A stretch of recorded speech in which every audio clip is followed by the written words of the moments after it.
Bom dia, amigos, amigas, todos que nos acompanham aqui no nosso podcast Mesa de Debates de Tudo Um Pouco. O Notícias Comentadas de hoje, já começando aqui, trazendo para vocês boas e nem tão boas notícias. Segundo nota da Carta Capital, no sistema Carta Express, serviço de notícias instantâneas que eles produzem,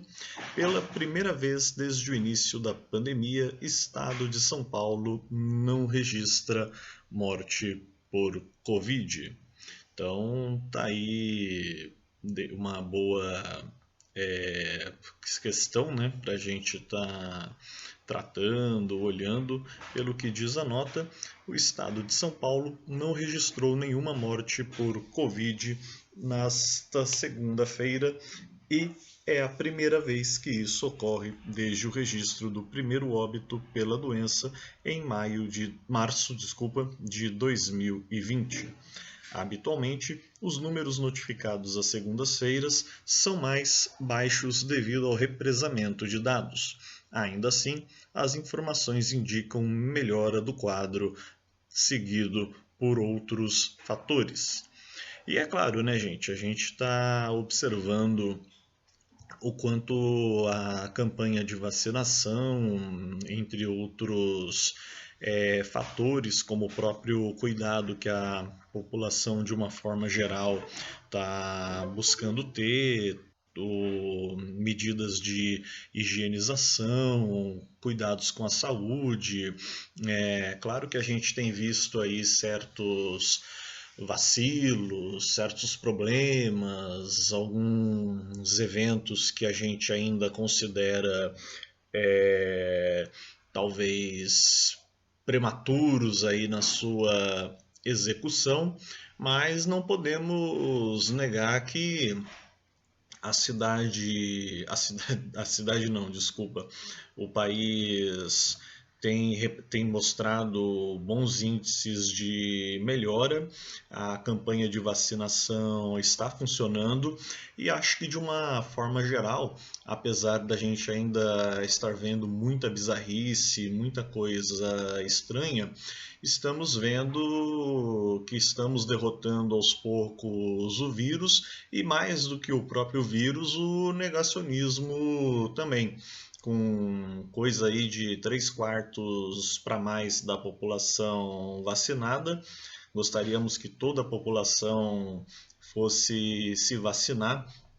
evidentemente, mas sabemos que temos aqueles que, ou por ignorância ou por oportunismo, não estão indo se vacinar e nem querem saber de vacina porque entendem que não é isso que vai solucionar o problema, ou então querem que outros tipos de solução sejam devidamente apresentadas, como é o caso que acompanhamos aí na CPI da Covid-19, o escândalo da Prevent Senior, entre outros casos um tanto quanto nebulosos. Mas acho que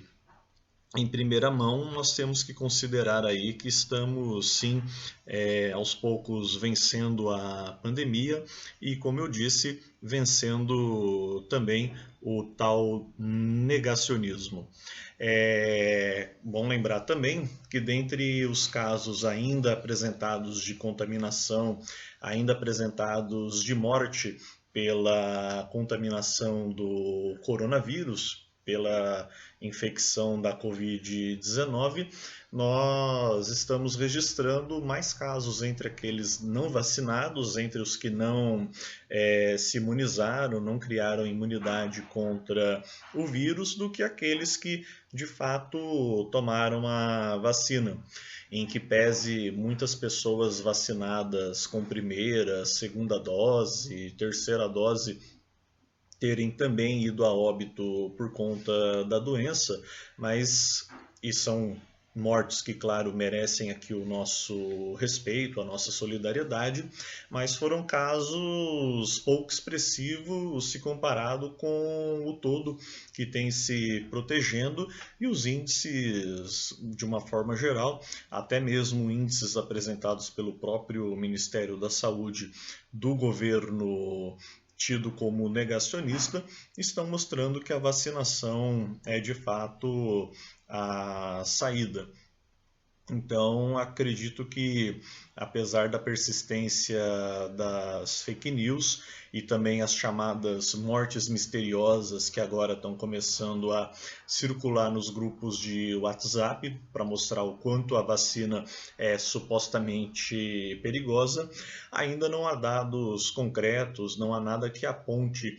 essas chamadas mortes misteriosas, que foram pouquíssimas, foram coisas assim, chamados casos isolados. Até o momento não há nada que as ligue de fato com a vacinação ou coisas do tipo. Fora que,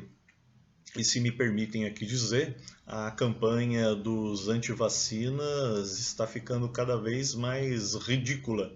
a ponto, inclusive, de falarem que o trágico acidente que ocasionou a morte da cantora Marília Mendonça foi provocado porque o piloto teria tido, no momento, reação à vacina, passado mal e, consequentemente, ocorrido todo o desastre aéreo que ocorreu. Totalmente infundado, inverídico, sem, sem o que supor, sem o que comentar a respeito disso. Mas o bom é que estamos aqui dando destaque a essas notícias positivas e queremos, claro, que a população continue se vacinando, indo atrás, respeitando as orientações médico-científicas e, claro, dentro do possível, o distanciamento social, o uso de máscaras, uso de álcool gel, álcool líquido, a higienização básica e lavar as mãos, né, pessoal? A gente vê coisas aí que, independente da gente estar numa pandemia ou não, mas são comportamentos que, modéstia à parte, eu já tinha, outras pessoas eu sei que já tinham e que é importante nós termos em qualquer situação. Ao cumprimentar pessoas, tocar objetos, chegar em lugares, busquem a adequada higienização das mãos, se possível, dependendo da ocasião, até mesmo a higienização das mucosas, né? Passar uma água na boca, na orelha, se tiver um pano, um lenço higienizado, algo assim do tipo, também é importante fazer o uso, afinal, estamos lidando com uma pandemia e higiene, como eu disse, independente da situação, é algo sempre muito bom e bem-vindo. Saindo aí um pouco da questão da pandemia, uma discussão que está dando bastante dor de cabeça aí para a turma é a chamada PEC dos precatórios, ou como a direita liberal batizou, a PEC do calote. O que me chama a atenção é que está havendo uma discussão esquisita com relação a essa PEC, porque na verdade o governo ele está querendo a PEC para poder ter dinheiro para fazer os programas sociais deles, e nós não somos contra programas sociais, só que aí ele quer um projeto que o autorize a gastar um dinheiro que supostamente ele não tem, ou que ele vai acabar aumentando a dívida do Brasil, ou que ele vai prejudicar mais ainda a economia, mas para poder aprovar essa PEC, entre outros projetos, está se liberando uma tremenda verba, uma tremenda grana, ou pelo menos estão tentando fazer isso para os políticos, para o Congresso de forma geral, que vota favoravelmente às pautas do governo, e sendo que todo esse dinheiro, toda essa verba, inclusive verba de outros ministérios que estão sendo mal aplicados e mal administrados, poderiam já serem renegociados, já poderiam ser usados justamente para esse tipo de pauta, de demanda, para esse tipo de programa. Era questão de fazer outro tipo de proposta, outro tipo de negociação. Mas, na verdade, os políticos, e aí de uma forma geral, sejam eles conservadores ou progressistas, estão, na verdade, preocupados em como que vai ser dada a circulação e distribuição do dinheiro, sendo que o governo, apesar da crise, ele tem dinheiro em caixa, as pessoas continuam pagando seus impostos, consumindo, e as verbas continuam aí a rodo. Então, se tem dinheiro para o Congresso, se tem dinheiro para o Judiciário, se tem dinheiro para gastar com coisas, entre aspas, inúteis, por que não se gasta então com a população que está passando fome, com programas que garantam efetivamente a alimentação e um subterfúgio a essa população, ao invés de ficar brigando para saber de onde vai tirar, de onde vai decrescer, se vai prejudicar na educação, na saúde, ou se vai investir, ou se vai para o bolso do deputado A, para o bolso do deputado B, para o bolso do senador C. Então, coisas aí que estão um tanto quanto complicadas, e o pior de tudo, a esquerda, né, geralmente, genericamente falando, a esquerda acaba muitas vezes caindo também nessas polêmicas, nessas discussões, sendo que poderia se propor outra saída, poderia se propor outras medidas. Num país onde a população passa fome, num país onde as pessoas estão na chamada fila do osso, não faz sentido os restaurantes, os espaços de convivência dos políticos servirem vinhos da melhor qualidade, caviar, lagosta, entre outras iguarias que estão longe de serem realidade no prato da esmagadora maioria da população brasileira. Isso apenas para dar um pequeno exemplo para vocês entenderem o quanto a coisa é complicada. E como estou nessa pegada aí de falar um pouco de meio ambiente, claro que não de uma forma chata, como eu sei que alguns não gostam de nem parar para prestar atenção em ouvir, mas não deixa de ser um tema muito necessário, até por conta das ameaças que a jovem Tsai Suruí, uma jovem indígena militante pelo meio ambiente, pela questão das terras indígenas e também filha de militantes, tem sofrido por parte de bolsonaristas e apoiadores do governo por conta das denúncias que ela fez na COP26. Então, tem coisas aí muito complicadas que estão sendo colocadas, e a Tsai, inclusive, teme ser vítima de algum ataque, de alguma ação mais contundente que coloque em risco, inclusive, a sua própria vida ou até mesmo a vida de seus familiares. Então, nossa solidariedade a Tsai Suruí, e claro, esperamos que toda a luta dela e desses jovens de diferentes regiões, etnias, diferentes países, consiga fazer algum vale a pena, apesar da gente estar vendo que a COP26, enquanto administrada por nações capitalistas, por nações cujo objetivo é administrar os interesses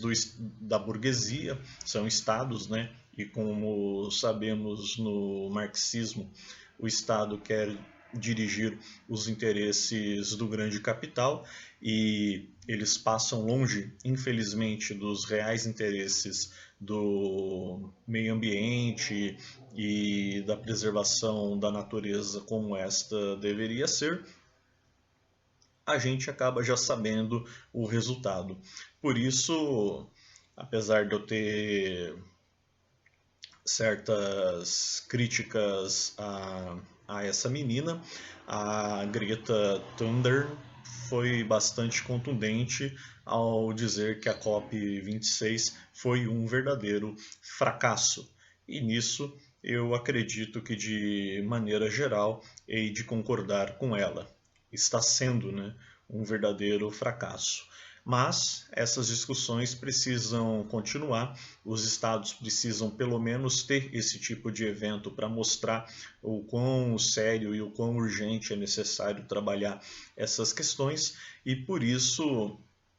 se não é para encontrar a solução de fato, pelo menos mantenha a discussão empolvorosa para poder agitar a população e, inclusive, a esquerda precisa, além de todas as questões que já está envolvida, evidentemente se envolver nessas questões também. Não como fez, né, certos grupos, certos partidos outrora que depois na prática abandonaram a pauta, mas propostas realmente sérias e que procurem mexer no sistema de produção. Falar em preservação do meio ambiente sem mexer no sistema de produção, a gente na verdade não vai estar alterando muita coisa na prática. Esse então foi nosso Notícias Comentadas de hoje. Meu muito obrigado a todos que estiveram aqui nos acompanhando. Beijo aí no coração. Ótimo final de semana.